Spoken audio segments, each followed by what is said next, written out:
آموزش فن‌های دقیق، ریاضی و طبیعت‌شناسی از جانب جوانان و نورسان این یک رکن اساسی پیشرفت دولت و ملت میباشد. سلام بینندگان عزیز، منظور شماست برنامه اینتلکت از تلویزیونی بهارستان و چطوری که علاقه شما آگاه هستید ما در هر یک برنامه از مؤسسه های تعلیمی کشور دیدن می نماییم و با همراه خوانندگان این مؤسسه ها سوال و جواب می گذرانیم و البته سوال و جواب دایر به فن‌های ریاضی، طبیعت‌شناسی و دقیق می باشد و در ادامه برنامه های تلویزیونی بهارستان منظور شماست برنامه اینتلکت از گیمنازیای به نام اسدالله غلاموی شهر دوشنبه.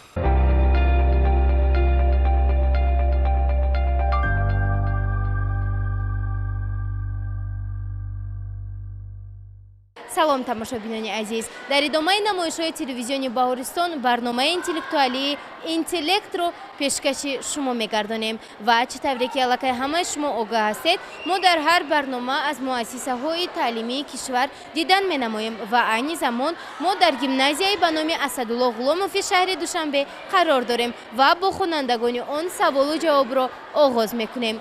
خاطررسان می‌شویم که سوال‌های ما دایر به فن‌های ریاضی، طبیعت‌شناسی و دقیق میباشند و محض به 20 ساله آموزش فن‌های طبیعت‌شناسی، ریاضی و دقیق بخشیده شده است و باید قید نمود که سوال و جواب با همه اشتراکچیان برنامه یک رنگ صورت میگیرد، یعنی ما به همه اشتراکچیان یک سوالی رو پیشنهاد مینماییم و از میان آنها غالب رو در آخر برنامه معین میکنیم و قید کردن به مورد است که سوال و جواب با خوانندگان صنف‌های بالایی دایر به فن‌های فیزیک، شیمیا و طبیعت‌شناسی برگزار میگردد. با ما بودن را فراموش نسازید زیرا شما نیز میتوانید برابر اشتراکچیان ما ملکه و مهارت و سطح دانش خود را بسنجید. با ما باشید.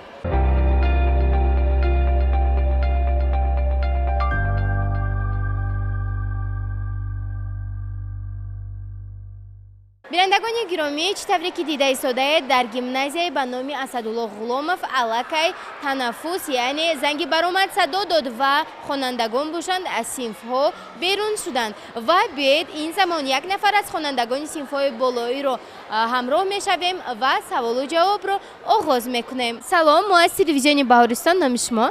من محمود و فریده خواننده صنف 9 گیمنازیای به نام اسدالله غلاموی باشم.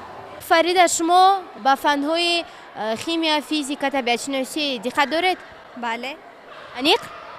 بله. خوب، این رو پرسیدن بهوده نبود زیرا ما یک برنامه داریم نامش اینتلکت است و همگی 10 سوال از فن‌های فیزیک، شیمیا و طبیعت‌شناسی داریم و اون رو به شما پیشنهاد می‌نماییم و شما باشید باید در فرصت معین به سوال‌ها جواب گردانید. مثلا اگر به سوال یکم جواب نگرداندید می‌توانید در حال به سوال دوم گذشته جواب آن را پیدا نمایید و در آخر ما خال‌های به دست آورده شما رو حساب می‌کنیم و با دیگر خوانندگان مؤسسه مقایسه می‌نماییم اگر شما ضد نباشید. بله، من راضی هستم. راضیت؟ باوری دارید؟ بله. خوب، آغاز میکنیم. خوب بینندگان گرامی، هر گونه صداها، موسیقی ها رو خاموش میکنیم و فکر خود رو روشن‌تر به کار می‌داریم زیرا فن‌های فیزیک، شیمیا و طبیعت‌شناسی ما رو وادار می‌سازند تا بیشتر فکر کنیم و با مغز سری خود همکاری نماییم. خوب، این لحظه می‌توانید با همراه اشتراکچی برنامه ما به سوال‌ها جواب گردانید و سطح دانش خود رو سنجید. اگر سطح دانش شما خوب باشد پس می‌توانید ما رو دعوت کنید و ما حتما با مؤسسه شما خواهیم آمد. 1، 2، 3 آغاز میکنیم. سوال یکم چنین است: کدام حشرات 3 دل و خون کبود دارد؟ جواب اول این ملخ، وریانت دوم 8 پا و وریانت سوم باشد مورچه. خوب بیاید میبینیم که اشتراکچی برنامه‌مون تا چه اندازه جواب درست رو پیشنهاد مینماید. من وریانت دو را انتخاب میکنم چون که 8 پا، 3 دل و خون کبود دارد. از کجا میدونید شاید ملخ خون کبود داشته باشد و 3 دل داشته باشد؟ 8 پا. خوب، ما جواب شما رو قبول میکنیم و در آخر برنامه معین میشود که جوابتون درست بود یا نه. خب، سوال دوم رو میخونم، تماشابینان متوجه باشید و شما نیز جواب دادن رو فراموش نسازید. چرا هنگام آمیخته کردن چای برگ چای در مرکز پیاله یا استکان جمع میشود؟ هر قدر که فشارمون کمتر باشد سرعت همون قدر زیادتر می باشد و هنگامی که برگ چای در پیاله می باشد و سایش آب و شیشه در طرف های شیشه و فشار کمتر می باشد و از این لحاظ و سایش آن را به مرکز روانه میکنه. خب تشکر زیاد، ما جواب شما را قبول میکنیم و بینندگان عزیز سوال سوم را میخوانم. در روزهای گرم در جنگلی که درختان پهن برگ دارد نظر به جنگلی که درختان سوزن برگ دارد هوا خنک‌تر است. چرا؟ در پهن برگ و حجم برگ بسیارتر می باشد و در سوزن برگ باشد حجمش خردتر و باریکتر می باشد و از همین لحاظ در جنگل هایی که برگشان زیادتر است سردی نسبتاً بیشتر می باشد. یعنی سبب اساسیش در چه است؟ در که برگ زیادتر شد انرژی هم اونقدر بیشتر خارج می شود. پوری زیاد، ما جواب شما را قبول میکنیم و میگذاریم به سوال چهارم. چرا اسباب‌های الکتروستاتیکی نوگی تیز ندارند؟ چرا اسباب‌های الکتروستاتیکی نوگی تیز ندارند؟ جواب ندارم. میگذاریم به سوال پنجم. کدام حیوان روغنی سبز دارد؟ کدام حیوان روغنی سبز دارد؟ تیمساح. مگر چنین روغن وجود دارد؟ و در تیمساح مشاهده کرده می شود. شما باور دارد شاید بهمود باشد، شاید فیل باشد؟ جواب شما؟ تیمساح. خب تشکر زیاد. بینندگان گرامی، به خود من نیز عجیب است که تیمساح نخود که تیمساح روغنی سبز داشته باشد و در آخر برنامه انتظار شوید، حتما یک جای جواب درست را پیدا میکنیم و حالا باشد کوشش کنید تا به سوالهای دیگر جواب گردانید. خب سوال ششم چنین است. گوش کدام حشرات در پایهایش جایگیر است؟ یگان حشراتی را میدونید که گوشش در پایهایش جایگیر باشد؟ بله، ملخ. باور دارید؟ بله. از کجا میدونید؟ از فن بیولوژی. یعنی شما باور دارید شاید این مورچه ها باشند؟ نه، ملخ ها و گوشهایشان در پایهایشان جایگیر می باشد. سوال هفتم چنین است. حرارت بدن کدام موجودات زنده بلندتر است نسبت به دیگر موجودات؟ نسبت به دیگر موجودات حرارت بدن گنجشک پرنده می باشد و حرارت بدن وی 45 از 9 گرادوس می باشد. شاید این یگان حیوان شاید گربه باشد، سگ باشد، آنها خنک نمیخورند. گنجشک چون که وی در سردی تاباور بوده می تواند و حرارت بدن وی 45 از 9 گرادوس می باشد. تشکر زیاد، جوابتون رو قبول میکنیم. خوب الان شما به 7 سوال جواب گردوندید، همگی 3 سوال دیگر موندند. انا میتونم ادامه دادن گیرد و من باور دارم که همه نفرانی که ما رو تماشا کرده ایستادند برابر اشتراکچی نخستین برنامه ما جواب گردانیده ایستادند. خوب متوجه باشید 3 سوال دیگر باقی ماند. سوال هشتم. کدام سیاره سیستم آفتابی نظر به دیگر سیاره ها روزی کوتاه‌تر دارد؟ یوپیتر و در گرد محور خود 9 ساعت و 55 دقیقه و 29 از 169 ثانیه دور میزند. خب همه این رو شما چگونه در خاطر میگیرید؟ از فن‌های طبیعت شناسی، فیزیک و بیولوژی. من باور دارم که شما به جوابتان باوری دارید، همین؟ بله. برای که دل پرانه جواب دادید و خوب شما نیز این زمان می توانید توسط کتاب ها، توسط اینترنت به این سوال جواب پیدا کنید و تا به انجام رسیدن برنامه معین نمایید که جواب پیشنهاد نموده فریده درست است یا اینکه نه. خوب سوال نوبتی را می خوانم. کدام دو سیاره سیستم آفتابی ماهواره طبیعی ندارند؟ مرکوری و ونera. تشکر زیاد و سوال آخرین چنین است، با دقت باشید. در ترکیب انگشت سنگ کدام المنت شیمیایی زیادتر دیده می شود؟ در ترکیب انگشت سنگ المنت شیمیایی کربن زیادتر دیده می شود. خوب تماشابینان عزیز، اینجا فریده علاقه به مرا رسیدند و به 10 سوال جواب گردانیدند و باید قید نمود که محض همین 10 سوال ها در دیگر خوانندگان مؤسسه نیز تکرار می‌یابند و شما را می‌باید تا به انجام رسیدن برنامه ما را همراه باشید تا اینکه غالب برنامه را یک جای معین کنیم و شاید شما نیز به سوال ها تا جواب نیافتید و شما امکان دارید تا با همراه دیگر اشتراکچیان یعنی مغز سر خود را به کار درآورده ба саволҳо ҷавоб пайдо кунед ва ҳатман моро даъват кунед, мо ба муассисаи шумо низ хоҳем омад. ҳоло бошад мо бо шумо хайру хуш мекунем. Шумо низ ба мисли тамошобинон барномаро интизор бошед ва бубинед ки яъне кадоме аз шумо ғолиб мебароед. албатта. хуб, ташаккури зиёд. хуб, ба шумо низ ташаккур. шумо метавонед аллакай ба дарс даред. мо бошем меравем ба назди дигар хонандагон. бо мо буданро фаромӯш насозед.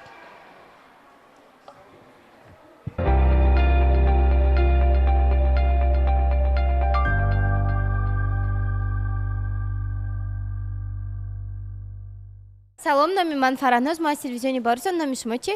номи ман Сайфунидов Валиҷон мебошад, хонандаи синфи нӯи В. беҳтарин аст. ба фанҳои физика, химия албатта мо ба ин фанҳо шавқи зиёд дорем. шумо аллакай дарк кардед ки ман ҳаминро дар назар дорам. ман ҷумларо тамом накарда шумо ҷавоб гардонидед. хеле хуб. ва чӣ тавре ки гуфтам, мо як барнома дорем. барномаи интеллект аст ки доир ба анамин фанҳо. бо шумо саволу ҷавоб мекунем ва мо ҳамагӣ 10 савол дорем ва ба чандтои онҳо ки шумо тавонед ҷавоб гардонед. хуб, саволҳо аз фани физика ва химия мебошанд. агар омода бошед, мо пурсишро бо шумо оғоз кунем. бале, ман омода ҳастам. хеле хуб. бинандагони гиромӣ, фикр мекунам шумо низ омода ҳастед. рафтем. саволи якум чунин аст: кадом ҳашарот 3 дил ва хуни кабуд дорад? ва мо инҷо ҳамагӣ 3 вариант дорем. варианти аввал малах, дуюм ҳаштпо, сеюм бошад мурча. ҳаштпо 3 дил дорад ва хунаш кабуд мебошад. шумо аз куҷо медонед? инро мо дар мактаби худ хонда истодаем. хонда истодаед? бовар доред? албатта. шояд малах бошад? не, албатта ин ҳаштпо мебошад. беҳтарин. мо ҷавоби шуморо қабул мекунем. мегузарем ба саволи дуюм. хуб, саволи дуюм чунин аст: чаро ҳангоми омехта кардани чой барги чой дар маркази пиёла ё истакон ҷамъ мешавад? барои он ки вақте ки фишор ки зиёдтар шуд, суръат кам мешавад. фишор дар марказ яъне камтар аст ва ин суръат тез шуда ба марказ яъне равона карда мешавад. аз ҳамин сабаб? аз ҳамин сабаб мешавад. хуб, ташаккури зиёд. мо ҷавобатонро қабул мекунем. саволи сеюмро мехонам. дар рӯзҳои гарм дар ҷангале ки дарахтони панбарг дорад назар ба ҷангале ки дарахтони сӯзанбарг дорад хунуктар аст. чаро? яъне панбаргҳо яъне вақте ки хунук мешавад, вай қобилияти дигар фотосинтез надорад, барои ҳамин баргаш ҷамъ шуда оҳиста оҳиста мерезад. сӯзанбаргҳо чунин қобилиятро доранд. хуб, мо ҷавоби шуморо қабул мекунем. саволи чорум чунин аст: чаро асбобҳои электростатикӣ нӯги тез доранд? агар яъне ки барои он ки зичӣ дар нӯги заряд, яъне дар нӯги чунин асбобҳо зиёдтар аст. агар зиёдтар аст, барои ҳамин онҳо нӯгашонро мудаввар ё ки ҳамвор мекунанд. барои мо безарар меистанд. хуб, ба ҷавоби худ бовар доред? албатта. ташаккури зиёд. мегузарем ба саволи панҷум. кадом ҳайвон равғани сабз дорад? яъне ҳайвонҳои тимсоҳҳо равғанашон сабз мебошанд. шумо бовар доред? шояд ин маълумот умуман бар дурӯғ бошад? не, албатта ин тимсоҳ мебошад. инҳоро маълум кардан тимсоҳ ки равғанаш сабз аст. хуб, ташаккури зиёд. ин ҷавобатонро низ қабул мекунем. шумо аллакай ними роҳро тай намудед ва мегузарем ба саволи шашум. тамошобинони азиз, бо мо бошед, ҷавоб гардонед. хуб, саволи шашум чунин аст: гӯши кадом ҳашарот дар пойҳояш ҷойгир аст? ҳашаротҳо яъне ҳамин магазҳо, малахҳо гӯшҳояшон дар пойҳояшон ҳастанд. ҷавоби дуруст? малах мебошад. малах. хуб, ҷавобатонро қабул мекунем. саволи ҳафтум: ҳарорати бадани кадом мавҷудоти зинда нисбат ба дигарон баландтар аст? ин гунҷиш мебошад ки дорои гармии бадан аст 45 аз 9 градус селсия мебошад. хуб, ташаккури зиёд. мегузарем ба саволи ҳаштум. кадом сайёраи системаи офтобӣ назар ба дигар сайёраҳо рӯзи кӯтоҳтар дорад? сайёра яъне сайёраи Юпитер мебошад ки дар 9 соат ва 55 дақиқа ва 29.69 сония яъне як даври пурра мезанад. ва мегузарем ба саволи нуҳум. кадом ду сайёраи системаи офтобӣ маҳвораҳои табиӣ надоранд? сайёраи хунамондора ва сайёраи дигарҳо яъне Меркурий ва Венера меҳвар надоранд. сайёраи замин дорад? албатта дорад. дар гирди меҳвари худ давр мезананд. تشکری زیاد و سوال آخرین چنین است با دقت باشد شاید محض از آن همین یک سوال غالبیت شما معین گردد و کوشش کنید تا درست جواب گردانید. در ترکیب انگشتان کدام الیمنت شیمیایی زیادتر دیده می شود؟ در ترکیب انگشتان الیمنت خیمایی کربن زیادتر دیده می شود. خب تشکر زیاد اینجا 10 سوال به انجام رسیدند و تا چه اندازه درست بودن جواب‌های پیشنهاد نموده‌تان را در آخر برنامه معین خواهیم کرد و اینجا بینندگان عزیز می‌رویم به نزد دیگر خوانندگان با ما باشید. شما باشید می توانید به صنف خود الکی وارد شوید و از پای درس‌هایتان شوید. به شما موفقیت.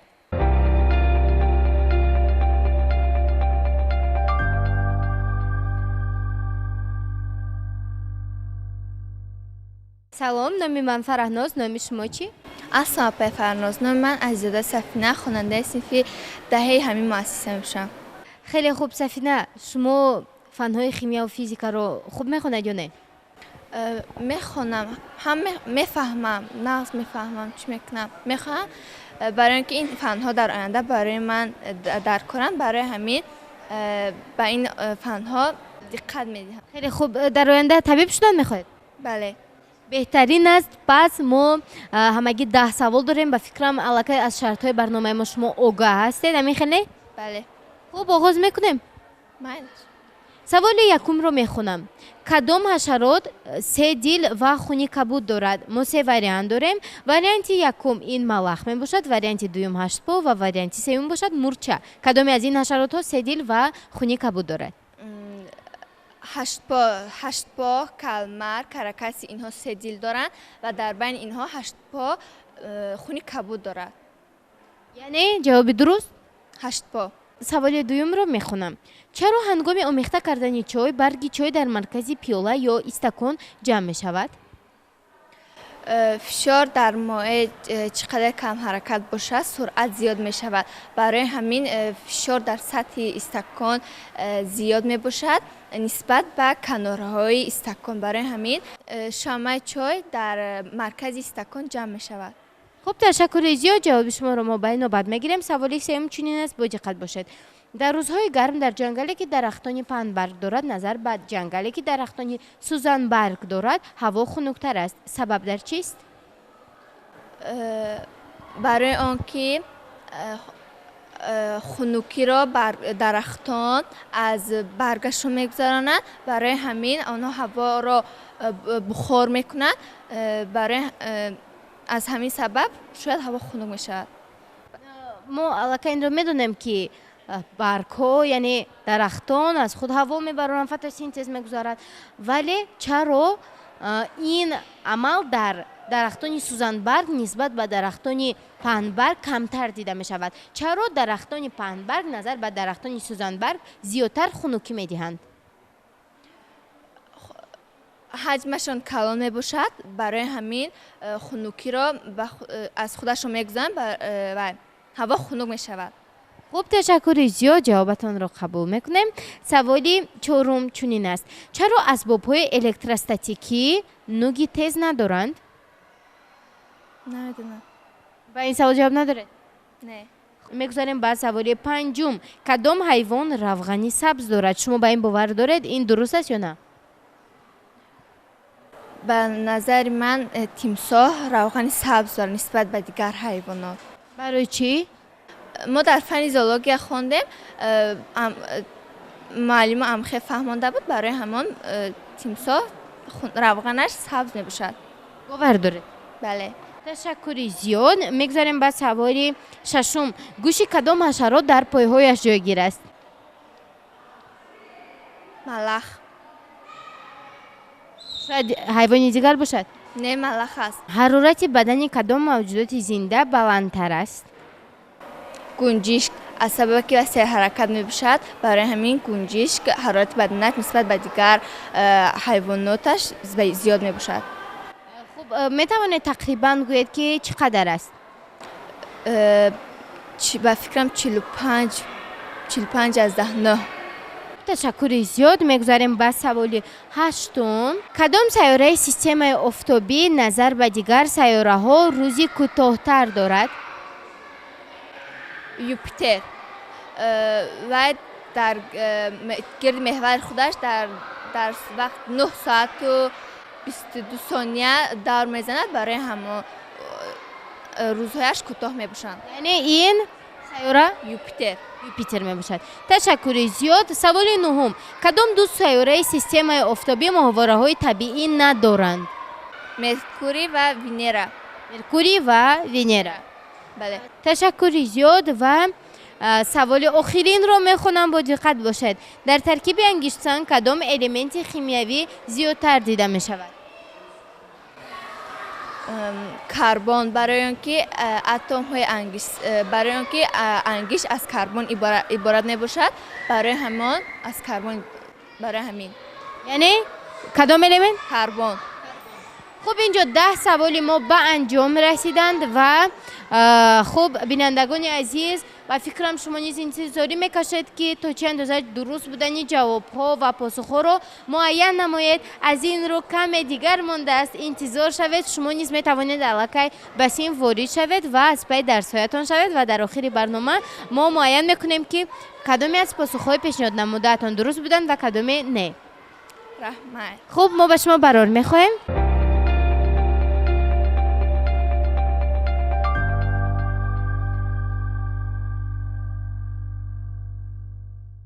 барои ҳамаон нафароне ки яъни замон бо мо пайвастанд, хотиррасон мешавем ки ин барномаи интеллект аст ки тариқи телевизиони Баҳористон аз гимназияи ба номи Асадулло Ғуломови шаҳри Душанбе тамошо карда истодаед ва айни замон мо дар китобхонаи муассиса қарор дорем ва бо яке аз хонандагони он ҳамсӯҳбат шуда пурсиши худро идома медиҳем. бо мо буданро фаромӯш насозед. салом. салом. номи шумо чӣ? азизода беҳрӯз. ман хонандаи синфи 9 амин гимназия. беҳтарин аст. азизода беҳрӯз, шумо ба кадом фанҳо бештар диққат доред? кадом фани дӯстдоштаи шумо кадом аст? химия, биология, физика. хуб, агар ин тавр гӯед, мо бо шумо пурсишро оғоз мекунем. барои ҳамин ҳоло ҳам сари вақт аст то ин ки фикри худро иваз кунед. фани дӯстдоштаи шумо кадом аст? ҳамин химия, физика, биология. хуб, то чӣ андоза шумо ин фанро дӯст медоред ва мехонед? айни замон мо тариқи саволу ҷавоб муайян менамоем. омодаед? бале. бинандагони гиромӣ, шумо низ бо диққат гӯш кунед, шояд хато кунанд. ва саволи якум чунин аст: кадом ҳашарот седил ва хуни кабуд дорад? ҷавоби аввал ин малах, варианти дуюм ҳаштпо ва сеюм бошад мурча. кадоме аз инҳо седил ва хуни кабуд доранд? ҳаштпо. шумо савол дода истодаед ё ин ки ҷавоб? не, ҷавоб ҳаштпо. ба ҷавоби худ бовар доред? бале. бениҳоят хуб. ва саволи дуюм чунин аст: чаро ҳангоми омехта кардани чой барги чой дар маркази пиёла ё истакон ҷамъ мешавад? ҳар қадаре ки фишор баланд бошад, ҳамон қадар паст бошад, ҳамон қадар суръат баланд мешавад. аз ҳамин ҳисоб барге ки дар он зарф мавҷуд аст, ба маркази он зарф ё шиша равона мешавад.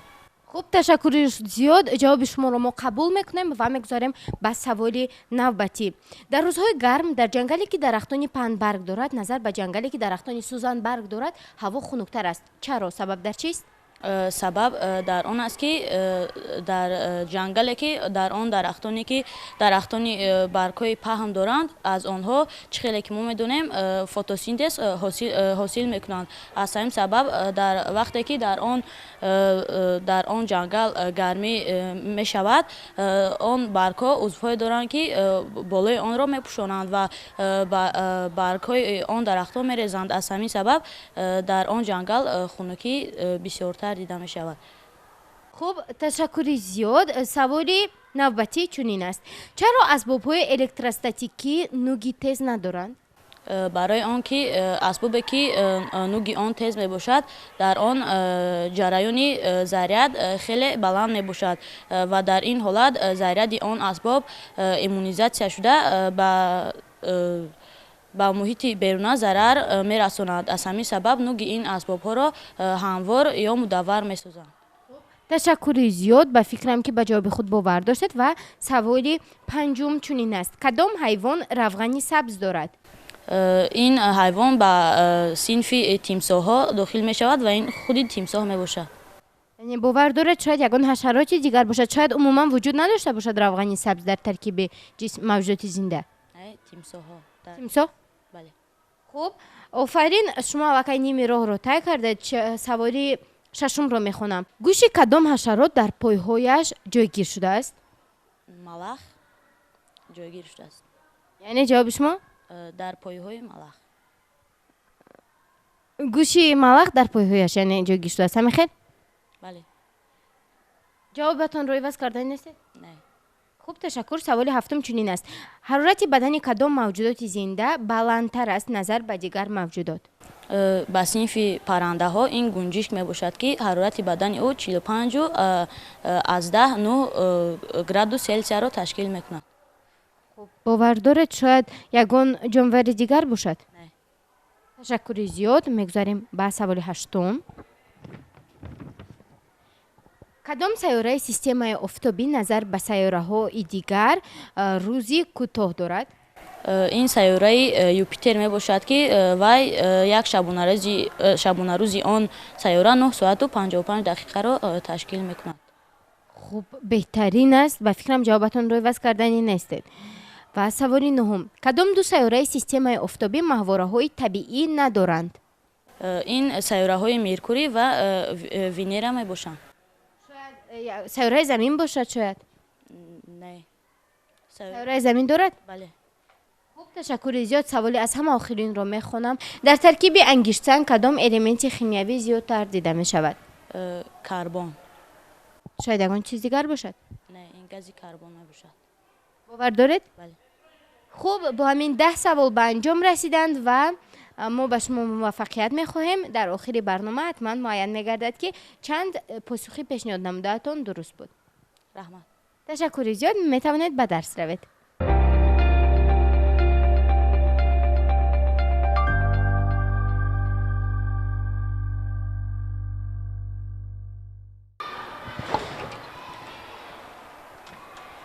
тамошобинони азиз, чӣ тавре ки ба мо маълум гашт, дар гимназияе ба номи Асадулло Ғуломов синфхонаҳо хеле зиёд ҳастанд ва айни замон мо дар синфхонаи компютерӣ қарор дорем ва мебинем ки якчанд нафар машғули дарс ва машғули кор ҳастанд. хуб, биёед бо онҳо саволу ҷавоб мекунем, албатта агар иштирокчиён худ розӣ бошанд. мо дар синфхонаи компютерӣ қарор дорем ва ҳамсоҳбатони мо ҳастанд Сарвиноз ва биби Омина ки ҳарду ҳам хонандагони синфҳои даҳум мебошанд. ва духтарон омодаед? оғоз мекунем. саволи якумро мехонам. кадом ҳашарот се дил ва хуни кабуд дорад? инҷо мо се вариант дорем. варианти якум ин малах мебошад, варианти дуюм ҳаштпо ва варианти сеюм бошад мурча. кадоме аз ин ҳашаротҳо се дил ва хуни кабуд дорад? ҳаштпо. барои ин ки ҳаштпо се дил дорад. хуни кабуд чӣ? хуни кабуд ҳам дорад. хуб, фикри шуморо мефаҳмем. ҳаштпо яъне се дил дорад. хуб, мо ҷавоби ҳарду шуморо қабул мекунем. саволи дуюм чунин аст. чаро ҳангоми омехта кардани чой барги чой дар маркази пиёла ё истакон ҷамъ мешавад? фишор моеъ ҳаракаткунанда мебошад, яъне ҳар қадаре ки суръати он камтар шудан мегирад, яъне дар наздикии кунҷи шиша суръати он кам мешавад, яъне аз сабабе ки барги чой дар маркази равон мешавад. хуб, ҷавоби шуморо фаҳмидем. анакнун навбат ба биби Омина. фишор дар моеъи ҳаракаткунанда чӣ қадар камтар бошад, суръати он зиёдтар мешавад ва дар кунҷҳои шиша бошад суръат камтар аст. дар натиҷа барги чой ба самти марказ равона карда мешавад. ба ҷавоби худ ҳарду бовар доред? ташаккури зиёд. мегузарем ба саволи сеюм. дар рӯзҳои гарм дар ҷангале ки дарахтони паҳнбарг дорад назар ба ҷангале ки дарахтони сузанбарг дорад ҳаво хунуктар аст. чаро? амиро баргҳо бухор мекунанд. дар натиҷа энергияи дохили баргҳо кам мешавад ва ҳаво хунук мешавад. ҳар чӣ қадаре ки бухоршавӣ зиёд бошад, саршавӣ бештар мешавад. хуб, ҷавоби шумо қатъӣ аст, яъне бовар доред? бале. анакнун биёед ҷавоби пешниҳод мекардаи Сарвинозро мешунавем. дарахти намиро аз баргҳо яъне бухор мешавад. дар натиҷа энергияи онҳо кам мешавад, яъне ин аз сабаби обу ҳаво хунук шуданаш мебошад. ташаккури зиёд. ҷавоби шуморо қабул кардем ва мегузарем ба саволи навбатӣ. Чаро асбобҳои электростатикӣ нӯги тез надоранд? Барои он ки заряд яъне аз рӯи мудаввар ва ҳамвор ифода меёбад. ин ҷавоби шумо қатъӣ аст? албатта. хуб ташаккур. акнун ҷавоби шуморо мефаҳмем биби Омина? зичи заряд дар ҳар ҷое ки самташ каҷ равад зиёдтар мешавад ва дар нӯги ҳаво бошад иноатсияи он бештар аст ва барои ҳамин нӯги онҳоро мудаввар ё ҳамвор мекунанд. ҷавобатонро иваз кардан намехоҳед? Не. ташаккур. мегузарем ба саволи навбатӣ. Кадом ҳайвон равғани сабз дорад? тимсоҳ. чаро ягон ҳайвони дигар не? барои он ки дар синфи тимсоҳ равғани сабз дида мешавад. ва ин ҷавоби дуруст? ҷавоби дуруст тимсоҳ мебошад. ташаккур. ҷавоби шумо чӣ? тимсоҳ. шумо низ ба ин ҷавоб бовар доред? бале ман ба саволи худам бовар дорам, ба ҷавоби худам. ташаккур. мегузарем ба саволи шашум. гӯши кадом ҳашарот дар пойҳояш ҷойгир шудааст? малах. алах. Не. шумо чӣ мегӯед биби Омина? малах. ташаккури зиёд. ҷавоби ҳардуи шуморо мо қабул мекунем, вале намегӯем ки дуруст аст ё ин ки не. инро ҳатман дар охири барнома муайян мекунем ва мегузарем ба саволи ҳафтум. ҳарорати бадани кадом мавҷудоти зинда назар ба дигарон баландтар аст? гунҷишк 45-9 градус. хуб ташаккур. ҷавоби шумо чӣ? ин парранда мебошад ки ба синфи паррандаҳо дохил мешавад. ин гунҷишк мебошад ки 45-9 градус селси дорад. хуб ташаккур. ҷавоби ҳардуи шуморо мо қабул мекунем. мегузарем ба саволи ҳаштум. кадом сайёраи системаи офтобӣ назар ба дигар сайёраҳо рӯзи кӯтоҳтар дорад? яъне юпитер 9 соату 55 дақиқаву 29,69 сония. ташаккур. шумо чӣ фикр доред? юпитер дар ҳар як гардиши худ дар ҳар як гардиши меҳвари худ дар 9 соату 55 дақиқаву 29,159 сонияро анҷом медиҳад. ташаккури зиёд. саволи нуҳум. кадом ду сайёраи системаи офтобӣ моҳвораҳои табиӣ надоранд? меркурий ва невера. невера шояд венера бошад? венера. замин чӣ? замин дорад. бале. хуб ҷавоби шумо? меркурий ва венера. ман ба ҷавоби худам боварӣ дорам. бубинед, агар биби Омина хато карда бошанд, шумо метавонед ҷавоби худро иваз кунед то ин ки ҷавоби шумо дурусттар барояд. не мо ба ҷавобҳои худамон боварӣ дорем. беҳтарин аст ин тавр бошад. саволи охиринро мехонам, бо диққат бошед. дар таркиби ангиштсанг кадом элементи химиявӣ зиёдтар дида мешавад? карбон. шояд ягон элементи дигар бошад? не карбон. шумо чӣ мегӯед? карбон. шояд шумо ягон ҷавоби дигар диҳед. ман будо агар ҷавоби пешниҳодкардаи Сарвиноз дуруст набошад, аз шумо дуруст мебарояд. ман ба ҷавоби худам боварӣ дорам. ҷавоби шумо? карбон. беҳтарин аст. бинандагони азиз, инҷо 10 савол ба анҷом расиданд ва чӣ тавре ки худи шумо шоҳид гаштед, иштирокчиёни барномаамон тавонистанд то ба 10 савол дар фурсати муайян ҷавоб гардонанд ва инак пас аз чанд лаҳза муайян мегардад ки кадоме аз ҷавобҳои онҳо хато буд ва кадоме аз ин иштирокчиён ғолиб мебарояд. бо мо бошед ва бо мо буданро фаромӯш насозед.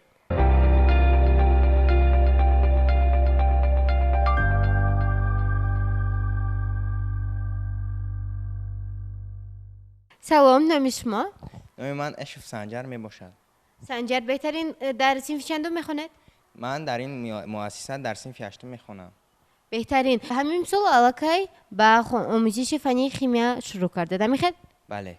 вале фанҳои физикаро мехондед, табиатшиносии физика? бале. ман фанҳои физика аз синфи ҳафтӣ шавқ доштам. беҳтарин аст. ин тавр бошад пурсиши мо маҳз барои шумост. мо ҳамагӣ 10 савол дорем. ин барномаи интеллект аст ва мехоҳем то ин 10 саволро барои шумо пешниҳод намоем, агар шумо зид набошед. кадом ҳашарот се дил ва хуни кабуд дорад? мо инҷо се вариант дорем. ҷавоби якум ин малах мебошад, варианти дуюм ҳаштпо ва варианти сеюм бошад мурча. кадоме аз инҳо дурустанд? ба фикри ман ҳаштпо дуруст мебошад. бовар доред?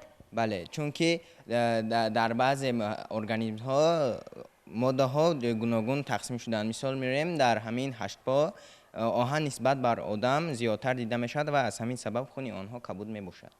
بهترین است.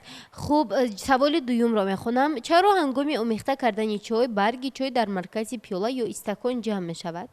چطوری که ما میدونیم هنگام حرکت فشار هر قدری که فشار آب پستر باشد همون قدر آب تیزتر حرکت میکند و از همین سبب هنگام حرکت آب پستر شدن فشار بلندتر میشود و همین برگ در مرکز آب جایگیر میشود. تشکر زیاد. سوال سوم.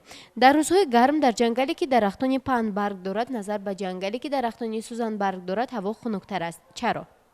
چطوری که ما میدونیم همین پهن برگ ها نسبت به سوزن برگ ها آب را زیادتر بخار میکنند و همین طور انرژی در برگ ها کمتر میشود و برگ ها آهسته آهسته خنک شده اطراف خنکتر میشود و سوزن برگان باشد برعکس آنها آب را کمتر بخار کرده نسبت به پهن برگان حرارت را کمی بلند میمونند.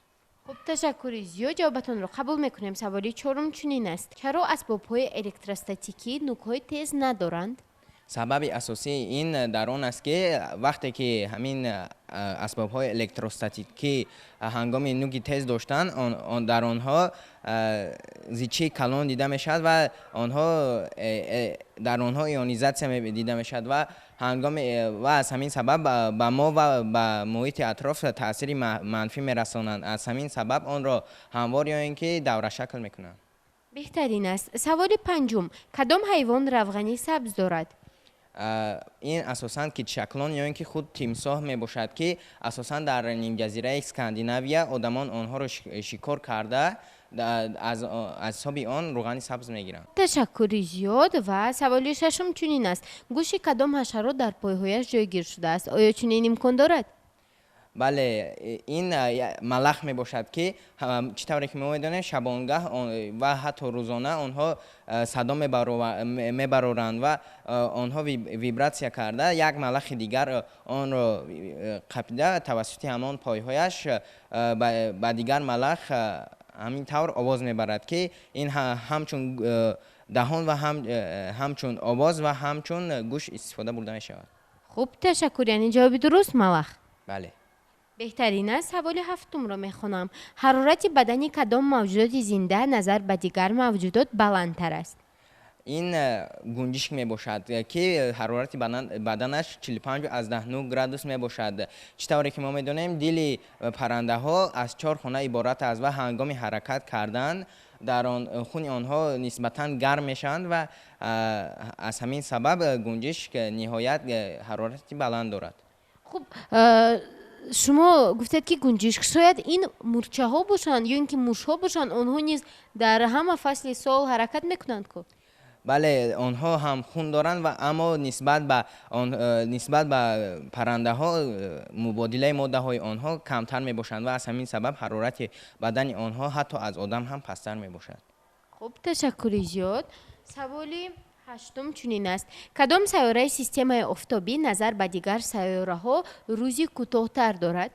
این مشتری یا اینکه خود یوپیتر می باشد که همگی 9 ساعت و 55 دقیقه و 29 ثانیه می باشد.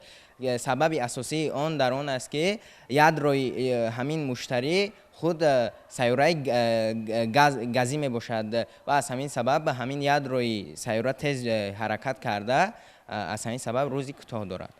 تشکر زیاد. جوابتون به نهایت مکمل بود. و سوال نهم چنین است. کدام دو سیاره سیستم آفتابی ماهواره های طبیعی ندارند؟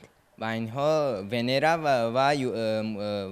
و مرکوری داخل می شود که سیاره نزدیکترین زمین می باشند. سیاره های نزدیکترین زمین و آفتاب می باشند. تشکر. چرا آفتاب و زمین نه بلکه مرکوری و ونera؟ چون که چطوری که ما میدونیم همین زمین گردی در محور خود گردی آفتاب دور زده خود ماه باشد گردی زمین دور میزدند، اما از سبب نهایت گرم بودن هوا در گردی مرکوری و ونera در آنها محور دیده نشود. تشکر زیاد. سوال آخرین رو میخونم. در ترکیب انگشت سنگ کدام المنت شیمیایی زیادتر دیده می شود؟ در این کربن زیادتر دیده می شود چون که هنگام سوزش از اکسیژن کربن حاصل شده. وقتی که انگشت سنگ حاصل می شود در آن نسبت به دیگر المنت ها کربن زیادتر می باشد. خوب، تشکر زیاد. اینجا 10 سوال ما به انجام رسیدند و من باور دارم که شما به سوال ها با باوری جواب گفتید و به پاسخ های پیشنهاد نمودهتان باوری کامل دارید. بینندگان گرامی، اینجا 10 سوال به انجام رسید و باید گفت که با همین پرسش ما نیز به انجام رسید و همگی پس از چند لحظه ما معین میکنیم که از گیمنازیای با نام اسدالله غلامов کدامی از خوانندگان غالب برنامه اینتلکت گشتند انتظار باشید. خوب، به شما برار.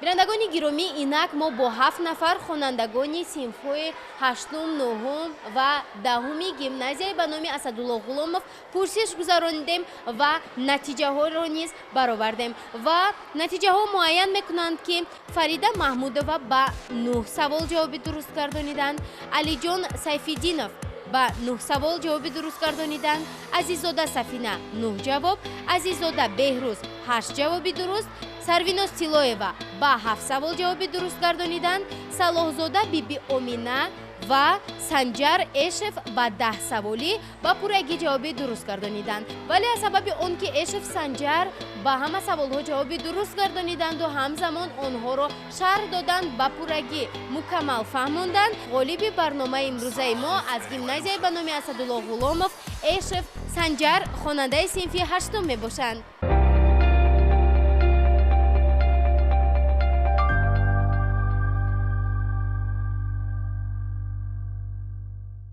با خود باوری کامل داشتم و میخواستم که در همین گونه برنامه ها اشتراک نموده جایهای سزاوار گردم.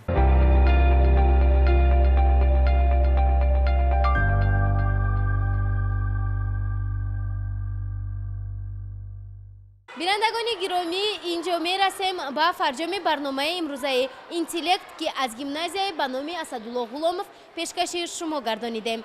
در دیگر مؤسسه ها و در دیگر گیمنازیه ها و لیسه ها ما با خوانندگان وا میخوریم و حتما سوال و جواب میگذارونیم و سطح دانش آنها را میسنجیم.